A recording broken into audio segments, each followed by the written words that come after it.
Oke, sekarang kita mulai ya.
Nilai yang tertinggi itu ada Zahya, masih Zahya ya intinya.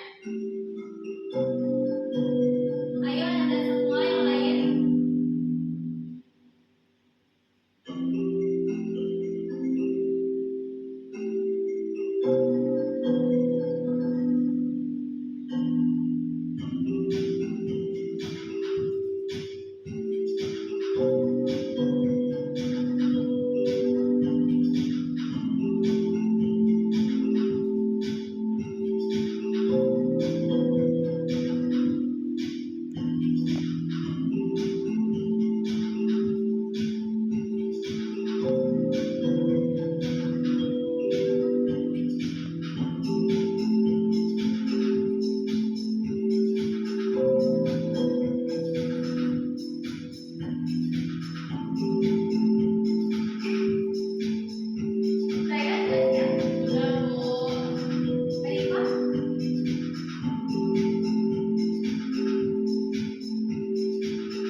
Kita akan review soal-soal pretest. Zahya, silakan dibaca. Perhatikan pernyataan di bawah ini. Satu, setiap sel berasal dari sel sempurna atau uniselula acellular. Yang kedua, sel merupakan bagian fundamental. Yang ketiga, sel merupakan kesatuan fungsional. Yang keempat, protoplasma adalah cairan hidup yang terdapat pada sel hidup. Yang kelima, sel merupakan input tumbuhan. Berdasarkan pernyataan berikut, yang merupakan teori sel Rudolf Virchow adalah nomor 1. Rifa, silakan. Sel hidup pada umumnya dibagi menjadi dua kelas besar, yakni eukariot dan prokariot. Perbedaan di antara kedua jenis sel tersebut terletak pada membran nukleus. Selanjutnya, Risa, silakan baca. Struktur membran plasma ada yang bersifat hidrofob dan hidrofil. Adapun yang berperan sebagai hidrofob dan hidrofil pada membran plasma ialah lipid dan fosfat. Jadi yang bersifat hidrofil itu lipid Dan hidrofil fosfat. Oke. Selanjutnya Zahya. Jika sel hidup yang ditemukan di bumi juga dijumpai di planet lain yang tidak memiliki oksigen, kemungkinan bagaimanakah berorganan yang terdapat dalam sel organisme tersebut? Mitokondria. Kenapa Zahya? Karena mitokondria memerlukan oksigen, sedangkan di planet lain tidak memerlukan oksigen. Oke, baik. Beri tepuk Zahya.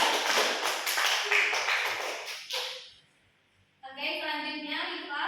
Manakah dari berikut ini yang merupakan bagian dari sistem endomembran sel eukariotik? Kompleks Golgi. Ya, jadi sistem endomembran sel eukariotik. Selanjutnya Risa, silakan. apa yang merupakan hasil dari proses fotosintesis Glukosa dan oksigen.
Yang A sama B itu termasuk yang eukariotik, sedangkan yang C itu termasuk yang prokaryotik.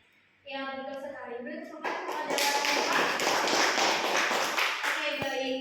Nah, dari yang sudah kita jelaskan, apa yang dapat Ananda ingat mengenai perbedaan dari sel prokaryotik dan sel eukaryotik? Saya Bu, gambar A dan B itu gambar eukariotik Bu, sedangkan yang C itu prokariot karena gambar A dan B itu menggambarkan yang A gambar sel hewan dan B gambar sel tumbuhan.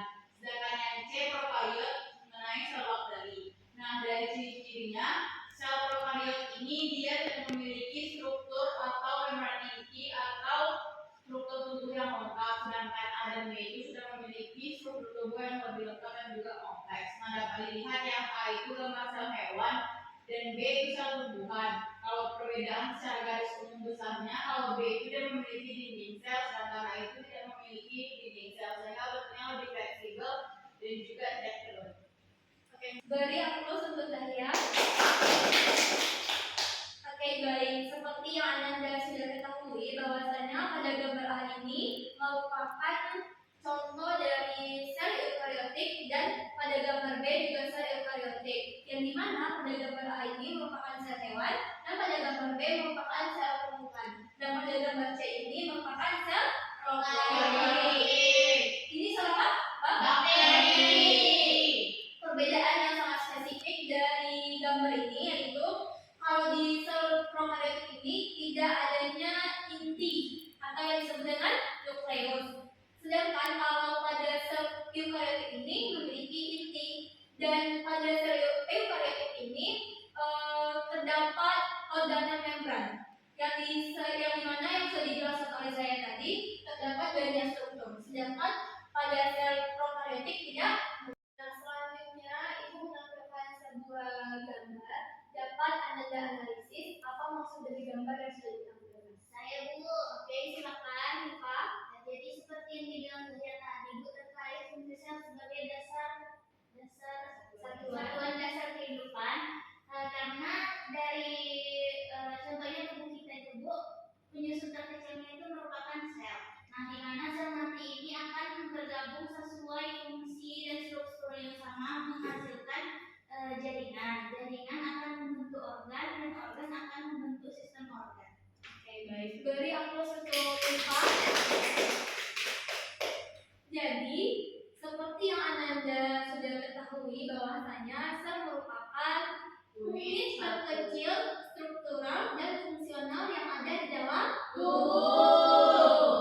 Oleh karena itu, jika sel ini diibaratkan sebagai sebuah fondasi di sebuah bangunan, di mana apabila fondasi itu tidak ada maka tidak akan terciptanya bangunan. Begitu juga dengan sel, tanpa adanya sel maka kita tidak akan bisa menjalankan kehidupan kita seperti yang saat ini. Oleh sebab itu, Ibu ingin Ananda semua mempelajari hal-hal yang paling dasar di sebuah kehidupan, sehingga kita dapat bersyukur atas segala nikmat yang sudah diberikan oleh Allah Subhanahu wa Ta'ala kepada kita semua.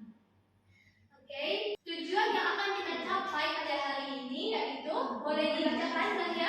Boleh Bu, yang pertama peserta didik mampu mengidentifikasi struktur sel hewan dan sel tumbuhan.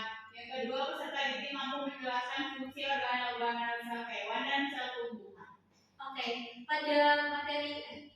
Nah, sekarang Ibu ingin Anda semua memperhatikan video yang sudah Ibu tayangkan di depan. Apa itu organel? Organel berarti organ kecil. Adalah bagian dari sel yang memiliki pekerjaan yang unik untuk dilakukan. Mari kita mulai dari inti, yaitu pusat kontrol sel. Inti atau nukleus mengandung DNA atau genetik. DNA memberitakan kegiatan yang sel lakukan dan bagaimana hal itu akan dilakukan. Kromatin khusus adalah bentuk DNA yang tersebar dalam membran nuklear.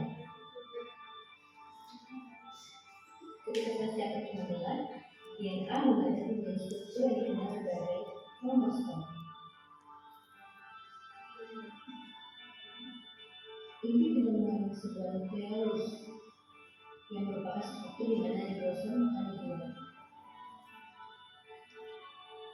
Setelah ribosom meninggalkan inti, mereka akan memiliki tugas penting, mensintesis atau membuat protein. Di luar inti, ribosom dan sisa organel melayani sitoplasma yang merupakan cairan seperti jarum.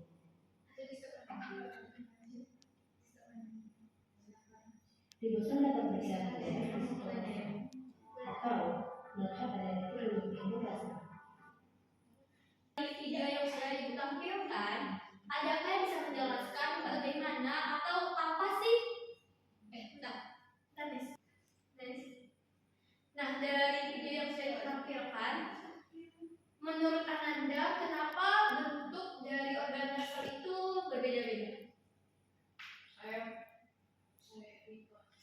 Bu, Oke, Olin, silakan. sebenarnya bentuknya berbeda-beda itu karena bentuknya Bu, misalnya struktur di bagian luar selnya itu kan ada dinding sel sama selaput sel. Kalau berbeda itu karena pada sel tumbuhan dinding selnya itu lebih kaku, jadi tidak mudah berubah bentuk. Sedangkan pada sel tumbuhan itu kan sel terbalik, sedangkan untuk sel tumbuhan itu lebih kaku, jadi tidak mudah berubah bentuk. Sedangkan untuk sel hewan kan hanya selaput saja, tidak memiliki dinding sel. Nah itu dia dapat berubah bentuk.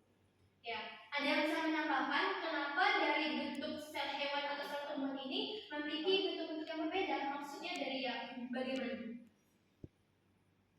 Saya Bu, Oke, saya silakan. seperti yang sudah Oleh Dekat memberitahu bahwasanya sel tumbuhan itu memiliki dinding sel dan juga memiliki membran sel, di mana di dalam membran sel itu terdapat sitoplasma. Sitoplasma inilah yang memiliki cairan-cairan seperti jeribu, sehingga bentuk dinding sel pada sel tumbuhan lebih kaku, sedangkan sel hewan dia lebih fleksibel dan juga tidak teratur.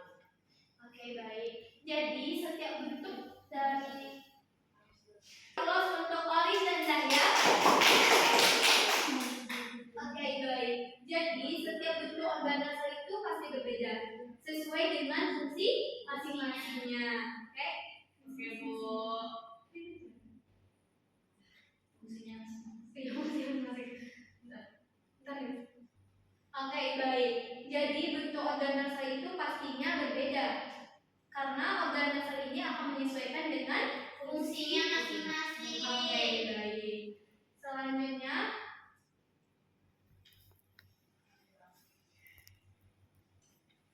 Ibu ingin Anda semua memperhatikan gambar yang sudah ditampilkan. Nah, pada gambar A itu menunjukkan apa? Ada yang tahu? Nyamuk kena demam berdarah. Ya, betul sekali. Tapi di sini itu terjadi kerusakan apa? Sel. Kenapa dikatakan sebagai kerusakan sel saya? Kita akan mempelajari mengenai organel sel. Nah, organel sel yang pertama yaitu ada dinding sel. Lisa, silakan membaca.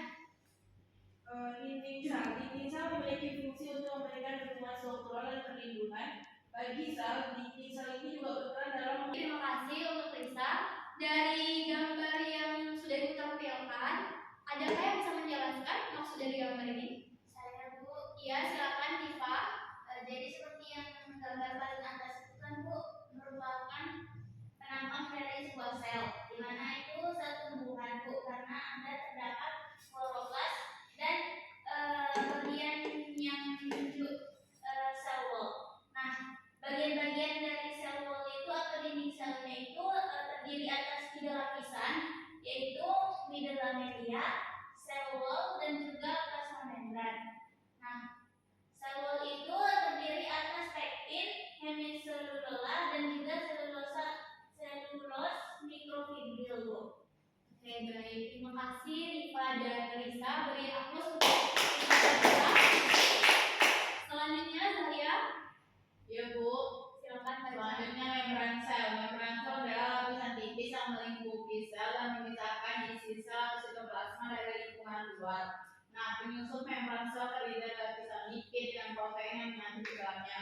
Fungsi utama membran sel adalah menjaga keseimbangan antara lingkungan luar sel dan juga dalam sel, mengatur lintas-lintas zat yang masuk ke dalam dan keluar dari sel.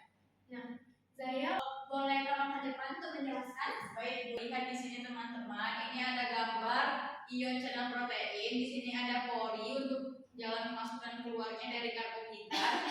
dalam tubuh ini juga ada kolesterol. Di sini ada protein periferal. Lalu di sini ada transmembran glikoprotein. Jadi pada saat pertukaran membran sel ini, membran sel menjaga dari bentuk dari luar dan ke dalam dari sel ini. Oke, dari Alpus untuk Zaya. Zaya silakan duduk. Baik Bu, terima kasih Bu. Oke, selanjutnya Rifa silakan dibaca. Retikulum endoplasma. Retikulum endoplasma adalah jaringan saluran membran yang terdapat di dalam sitoplasma sel. Terdapat dua jenis retikulum endoplasma, yaitu retikulum endoplasma kasar dan yang memiliki ribosom menempel pada permukaan air, dan retikulum endoplasma halus yang tidak memiliki ribosom. Retikulum endoplasma kasar berperan dalam sintesis dan pengolahan protein, sementara retikulum endoplasma halus berperan dalam sintesis lipid dan detoksifikasi.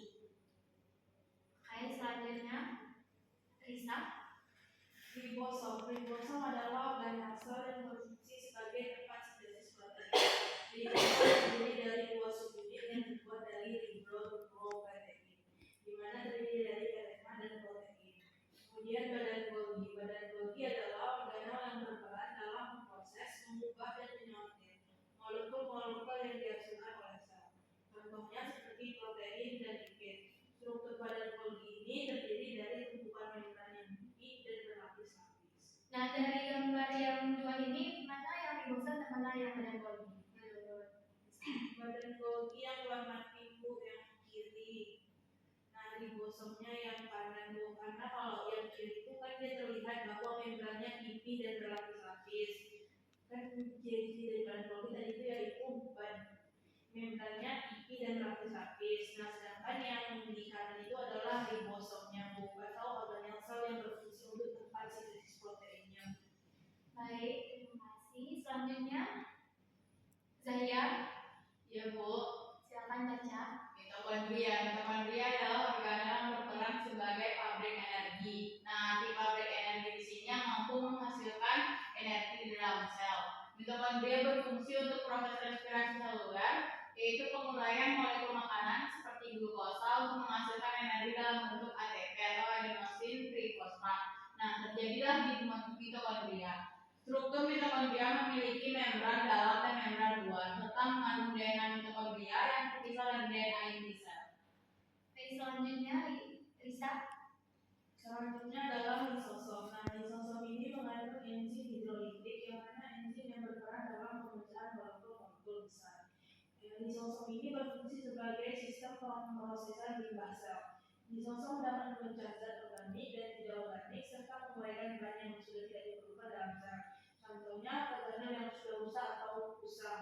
Nah, struktur lisosom ini terdiri atas membran, kemudian yang bagian tengah di dalamnya itu ada enzim hidrolitik, kemudian bagian luarnya ada membran transprotein yang terglikosilasi, dan yang warna hijau itu merupakan lapisan lipid.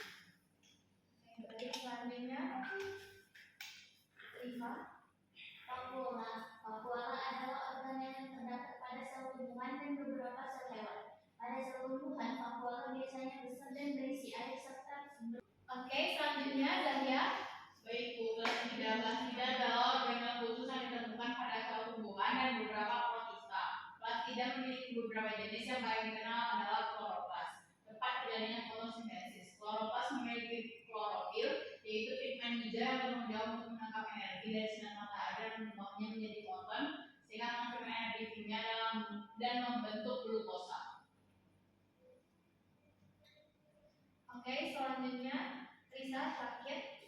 Selanjutnya adalah sentrosom. Nah, sentrosom ini adalah struktur yang terdiri dari sepasang sentriol dan dia terletak di dekat inti sel pada sel hewan. Sentrosom fungsinya untuk mengatur mikrotubulus selama proses pembelahan sel atau pembelahan sel mitosis. Nah, mikrotubulus ini membentuk spindel atau benang-benang misah yang membantu membagi kromosom secara merata ke dalam dua sel anak selama mitosis. Sentrosom juga berperan dalam pembentukan silia, glabella yang berbentuk rakut dan berfungsi untuk pergerakan sel ataupun pergerakan partikel di sekitar sel. Nah, bisa dilihat dari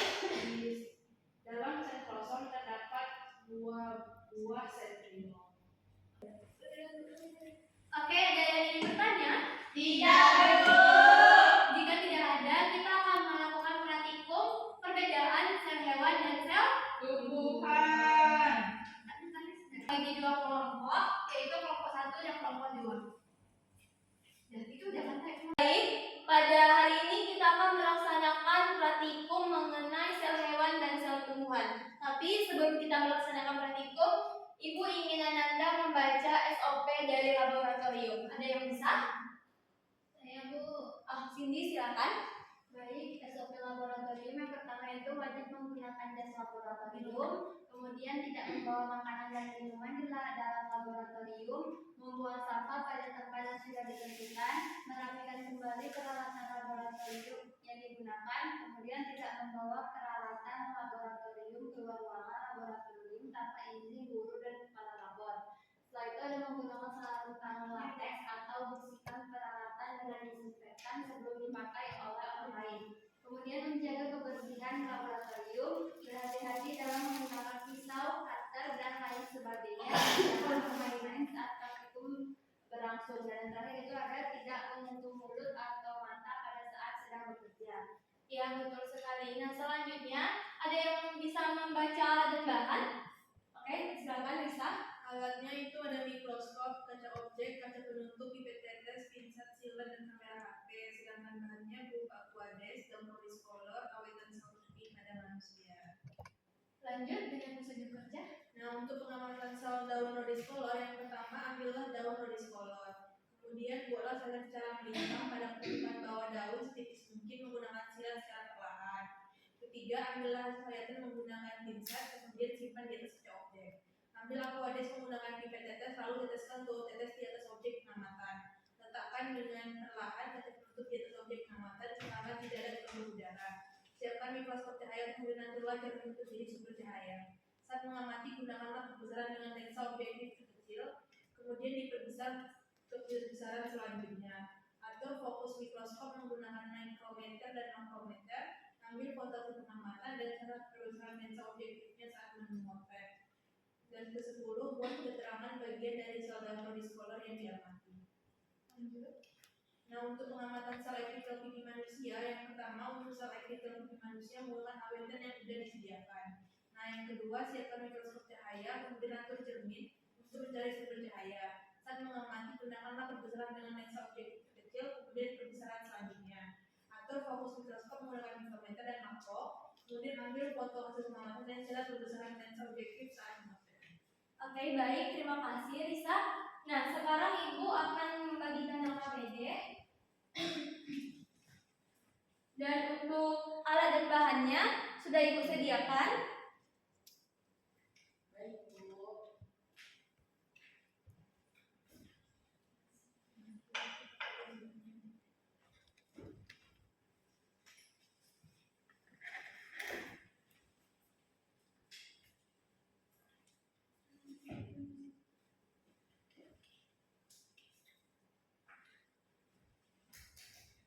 Karena di sekolah kita kurang menyediakan alat dan bahan, jadi untuk kelompok ini harus melihat dulu sel tumbuhan, sedangkan untuk kelompok ini melihat dulu sel epithel pipi manusia. Nah, sebelum kita melanjutkan praktikum, tolong Anda semuanya menggunakan jas lab. Tidak ada yang tidak menggunakan jas lab ya. Ya, Bu.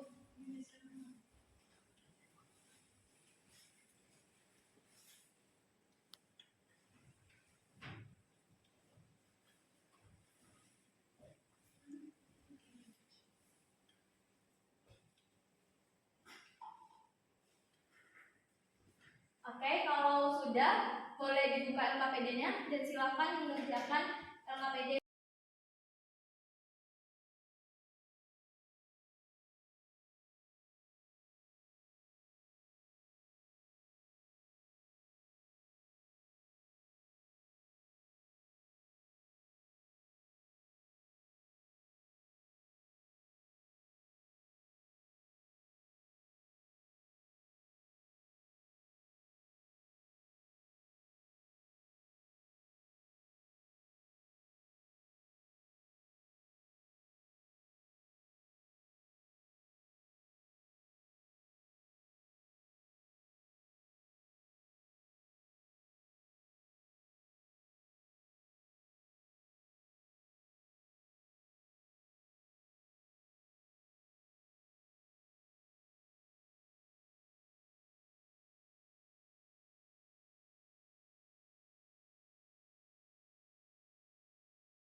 Selanjutnya, Ibu ingin perwakilan kelompok menampilkan hasil diskusi. Mungkin dari kelompok 1, siapa yang mau tampil? Rifa Bu. Oke, sebelum Rifa tampil, tolong hasil praktikum yang sudah Anda lakukan dikumpulkan di WA group kita. Baik Bu. Silakan Rifa tampil. Oke. Hasil pengamatan kami, maaf agak mundur karena HP-nya nggak ikut. Jadi nampak di sini merupakan sel dari Rhodesiella yang kita amati, di mana ada sel-sel yang masih dipenuhi oleh pigmen berwarna ungu, yang merupakan pigmen dari Rhodesiella itu sendiri. Nah, di dalam sel-sel tersebut garis-garis ini merupakan dinding selnya, dan di dalam sel itu terdapat cairan sitoplasma yang itu ada berwarna ungu dan juga ada yang bening. Nah, di antara sel-sel tersebut ada stomata, di mana stomata ini berfungsi untuk di mana mengenai sel epitel pipi yang pada perbesaran 10. Selanjutnya, saya akan menjawab pertanyaan di LKPD.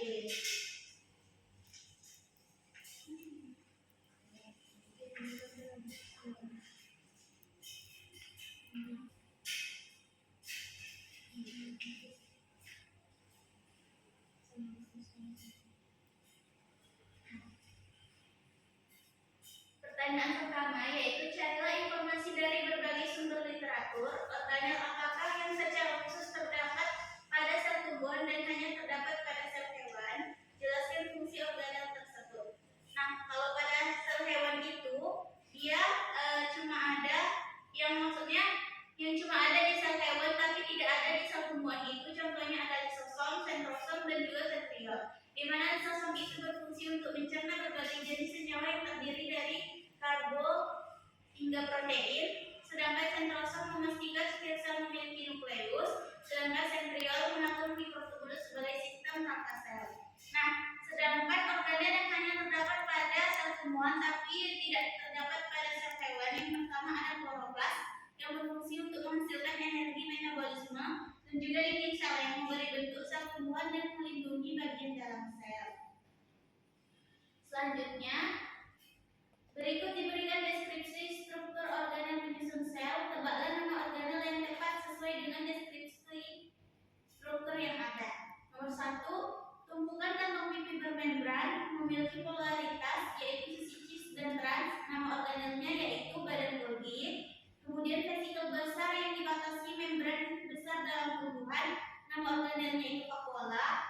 Kemudian kantong bermembran berisi enzim-enzim hidrolitik itu lisosom. Kemudian umumnya dua membran sekeliling stroma cair yang mengandung tilakoid bermembran yang berbentuk menjadi grana yaitu kloroplas.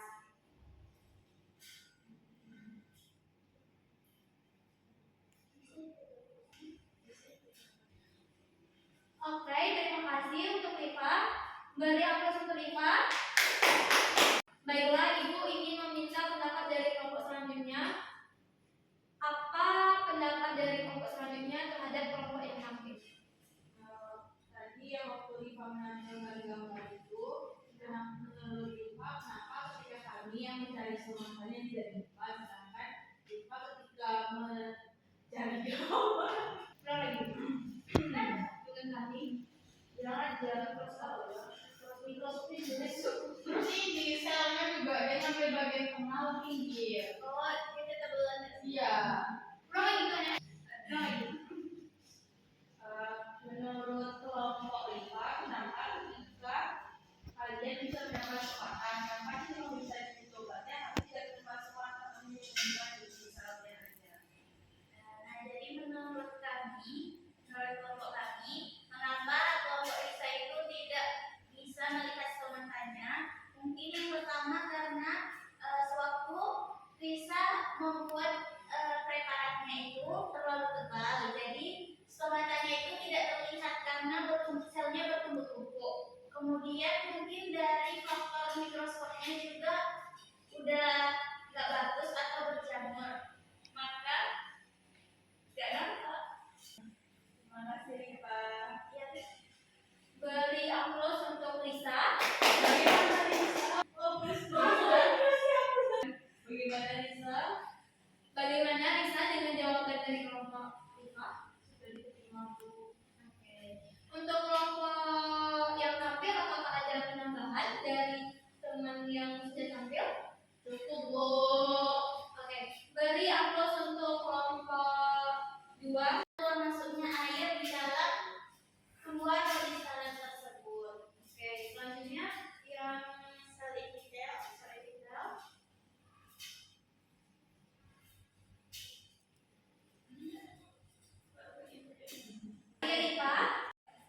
Baik teman-teman sekalian, ini merupakan hasil infografis kelompok kami mengenai perbedaan antara sel tumbuhan dan sel hewan.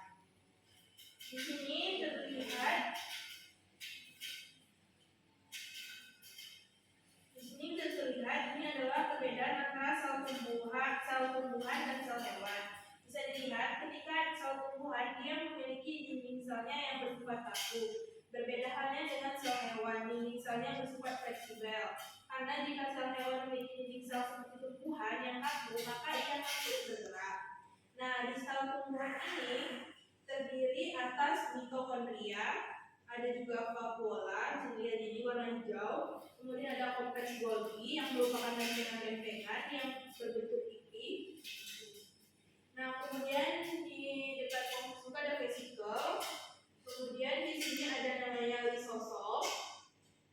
Kemudian di sini ini adalah RE, mana retikulum endoplasma. Nah, di dalam retikulum endoplasma ini akan lengket atau akan melekatnya ribosom. Nah, dilihat bercak biru ini atau seperti pasir-pasir putih ini, pasir-pasir biru ini merupakan ribosom. Nah, yang bagian kuning ini merupakan nukleus dan bagian seperti kapsul ini merupakan mitokondria. Nah, di sini bisa dilihat ini yang merupakan dinding selnya yang berwarna ungu ini yang melingkari. Nah, dinding selnya ini sebenarnya dia bisa di dinding selnya ini dianalogikan dia gambarnya yaitu fleksibel, dia bisa melengkung. Membran selnya ini yang berwarna ungu, yang mana membran selnya ini Dia kan tak berat itu kan. Ini aja cairan atau organ-organ di dalam ini agar tidak keluar. Nah, selanjutnya yaitu adalah sel tumbuhan. Nah, perbedaannya terlihat pada dinding selnya. Kalau sel tumbuhan tadi seperti yang saya bilang yaitu dinding selnya kaku, berbeda halnya dengan sel tumbuhan yang dia bisa berbentuk seperti setengah lingkaran. Nah, kemudian sama seperti dengan sel hewan, sel tumbuhan juga memiliki badan Golgi, kloroplas. Nah, perbedaannya itu adalah terletak pada bagian vakuola.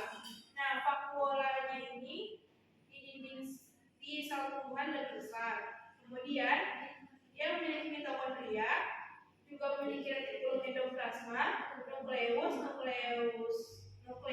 dan membran sel. Nah, membran selnya ini terletak di bagian sini. Nah, ini adalah bentuk dari membran sel. Nah, kami juga merincikan apa yang membedakan antara sel hewan dan sel tumbuhan. Yang pertama dari bentuk ukurannya. Sel hewan itu memiliki ukuran yang lebih kecil dibandingkan dengan sel tumbuhan. Kemudian di bagian lisosomnya hanya sel hewan yang memiliki lisosom, sedangkan sel tumbuhan itu tidak punya lisosom. Kemudian sel hewan ini tidak memiliki plastida, berbeda halnya dengan sel tumbuhan, dia memiliki plastida. Kemudian sentrosomnya, ini sel hewan memiliki sentrosom, sedangkan sel tumbuhan tidak memiliki. Nah, sel hewan ini dia tidak memiliki dinding sel. Kenapa? Karena dinding sel ini kan bersifat kaku dan membuat sel hewan ini sulit untuk bergerak. Makanya di sel hewan tidak terdapat dinding sel, sedangkan di sel tumbuhan memiliki, karena selain dia bersifat kaku, dinding sel ini berfungsi untuk memberi bentuk tubuh pada sel tumbuhan. Nah, selanjutnya dia juga memiliki sentrosom di bagian sel hewannya, namun di bagian sel tumbuhan tidak memiliki sentrosom. Nah, tadi seperti yang saya bilang bahwa di vakuola di sel tumbuhan dia ukurannya lebih besar dibandingkan vakuola di sel hewan. Bahkan dia ukurannya lebih kecil atau bahkan tidak memiliki vakuola. Itu tergantung terhadap sel hewannya tersendiri. Nah, organel selnya itu meliputi ada ribosom. Ribosom ini pengertiannya sebagai tempat sintesis protein. Bisa dilihat ini merupakan ribosom. Nah, ribosom ini merupakan tempat sintesis protein. Selanjutnya yaitu ada lisosom. Nah, lisosom ini tempat dihasilkannya enzim. Bisa dilihat ini bagian kecil warna kuning ini merupakan lisosom untuk menghasilkan enzim. Selanjutnya adalah mitokondria. Mitokondria ini tempat respirasi seluruh atau penghasil energi. Kemudian ada retikulum Nah, retikulum endoplasma ini merupakan saluran penghubung inti sel dan sitoplasma, dan dia juga berfungsi sebagai alat transportasi protein. Nah, jadi retikulum endoplasma yang tadi saya tunjukkan ini juga sebagai alat transportasi dari suatu protein. Selanjutnya ada vakuola yang terdapat pada sel tumbuhan, di mana dia berfungsi sebagai tempat penyimpanan makanan dan sampah sel. Makanya vakuola itu terdapat paling banyak itu pada sel tumbuhan.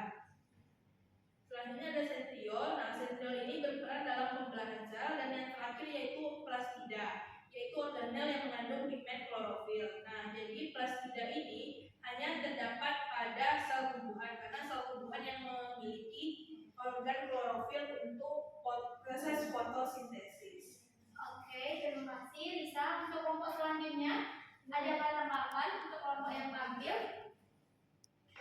Saya Bu, Ya, silakan Zahya. tanggapannya gambarnya sudah menarik Bu, jadi cukup luas, tapi mungkin dikaitkan lagi bentuk sel tumbuhan itu secara umum, gambarnya karena dapat tahu dan lain sebagainya. Dan juga gambar sel hewan itu kan banyak Bu. Nah, bagian dari sel epitelipik itu berlapis. Nah, mungkin bisa dikaitkan kembali dengan bentuk sel sebenarnya. Oke, baik. Terima kasih untuk Risa. Beri aplaus untuk Risa.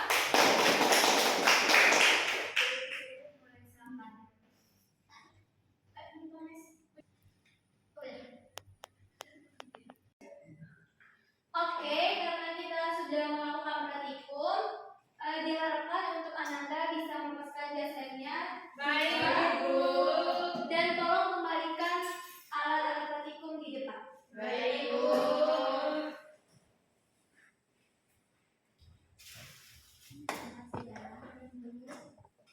Ini Bu.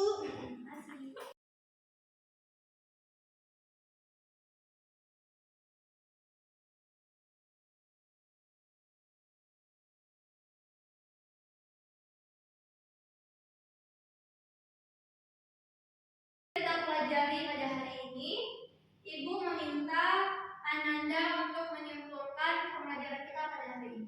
Saya Bu. Oke, silakan Zahya. Baik, kesimpulan dari pembelajaran kita kali ini mengenai struktur dan organ-organ yang terdapat pada suatu tumbuhan dan sel hewan. Yaitu perbedaannya dengan keberadaan dinding sel, plastida, khususnya kloroplas, vakuola, rizostom, dan sentriol. Nah, pada sel hewan itu Bu, dia tidak memiliki dinding sel, sedangkan sel tumbuhan itu memiliki dinding sel. Kemudian pada sel hewan tidak memiliki plastida, sedangkan pada sel tumbuhan memiliki. Contohnya kloroplas untuk melakukan fotosintesis. Selanjutnya pada sel hewan, yaitu memiliki vakuola yang kecil, atau ada beberapa sel hewan yang tidak memiliki, sedangkan sel tumbuhan memiliki vakuola yang besar. Selanjutnya sel hewan memiliki lisosom, sedangkan sel tumbuhan tidak memiliki lisosom. Selanjutnya sel hewan memiliki sentriol, sedangkan sel tumbuhan tidak memiliki sentriol. Pada sel hewan bentuk selnya itu fleksibel dan tidak beraturan, sedangkan sel tumbuhan tersebut memiliki bentuk sel yang kaku dan juga beraturan karena adanya dinding sel tadi Bu. Selanjutnya ukuran sel pada sel hewan lebih kecil, sedangkan sel tumbuhan lebih besar. Selanjutnya sel hewan itu tidak memiliki glioksisom, sedangkan sel tumbuhan memiliki glioksisom Bu. Oke, beri aplaus untuk Zahya. Jadi Ananda Ibu, perbedaan dari sel hewan dan sel tumbuhan yang pertama yaitu dari dinding sel, yang dimana dinding sel pada sel hewan itu fleksibel, bisa bergerak, sedangkan untuk sel tumbuhan itu kaku, tidak fleksibel. Dan yang kedua yaitu vakuola, yang dimana sel hewan ini memiliki vakuola yang sangat kecil, sedangkan pada sel tumbuhan memiliki vakuola yang sangat besar. Dan pada sel tumbuhan memiliki Klorofil. sedangkan sel hewan tidak Memiliki. Dia dimiliki oleh sel hewan tetapi tidak dimiliki oleh sel tumbuhan apa? Lisosom. Dan sentriol Bu. Ya, betul sekali. Baik, sebelum kita mengakhiri pembelajaran kita pada hari ini, Ibu akan menguji dari ilmu-ilmu yang sudah Ibu berikan kepada kalian dan semuanya, yaitu dengan mengadakan proses. Tolong disediakan handphonenya. Baik Bu.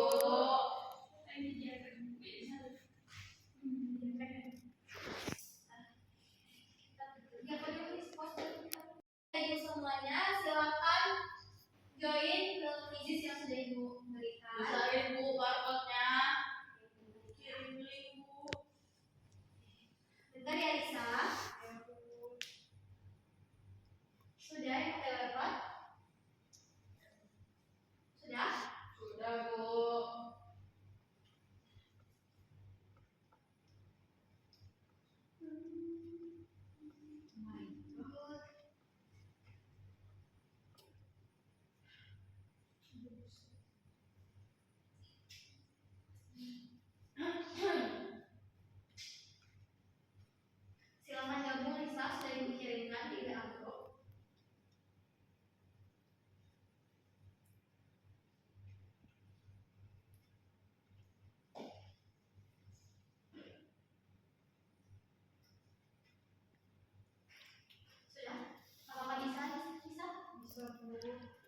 Sudah, Bu. Sudah. Oke. Sekarang kita mulai.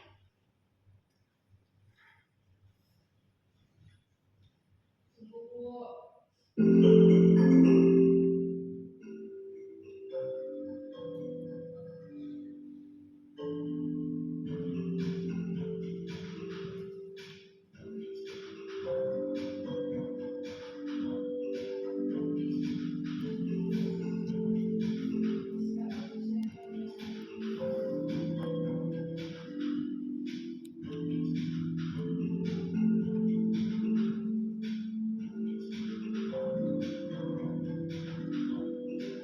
Zahya, kenapa kamu mulai Zahya? Jaringan Bu.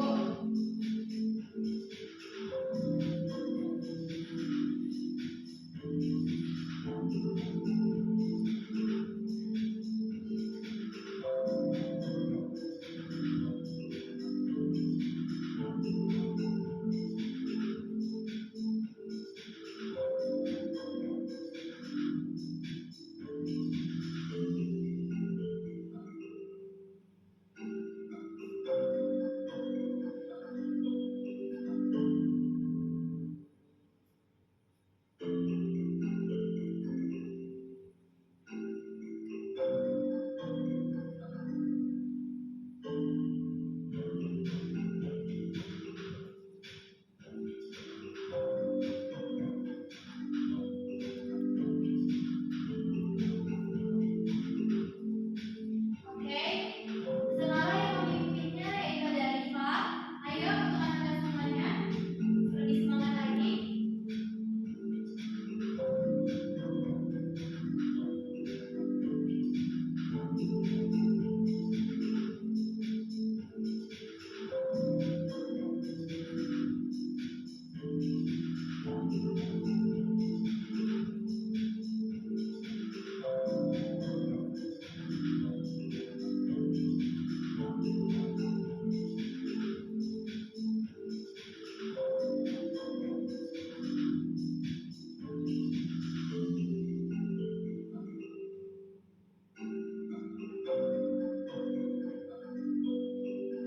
Menuju ada ke bawah. Tidak, Bu. Rifa dan sudah siap?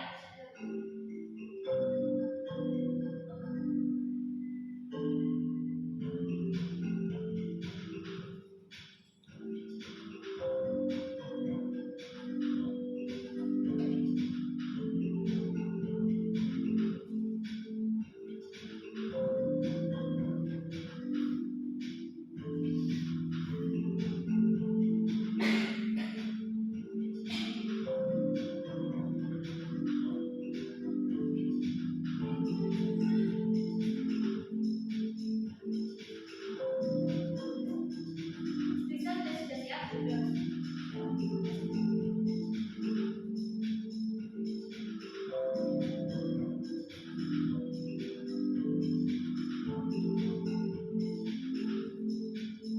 Saya sudah siap. Sudah Bu. Mari kita siap.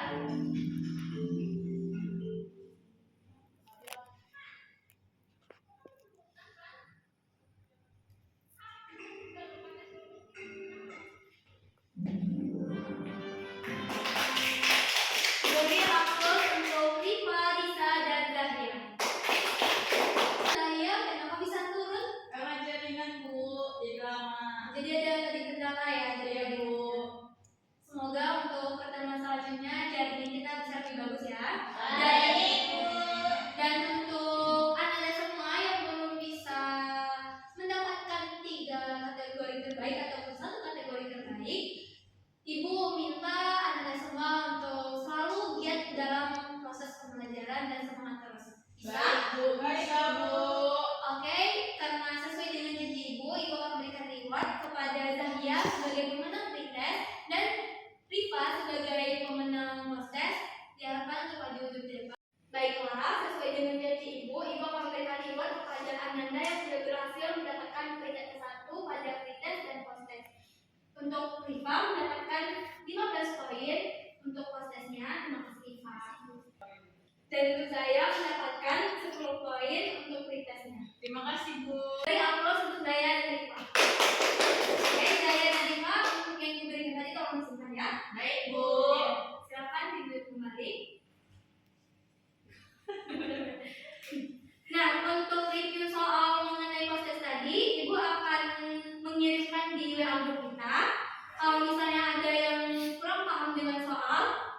jelas bisa ditanyakan langsung di WA group. Baik. Pertemuan selanjutnya kita akan mempelajari materi mengenai pembelahan sel. Dan Ibu harap Ananda harus mempelajari materi sekarang untuk pretest pada pertemuan selanjutnya. Baik. Untuk kakak kelas tolong disiapkan dan berdoa. Siap, Zak. Mari berdoa sesuai dengan kepercayaan masing-masing. Berdoa mulai. Berdoa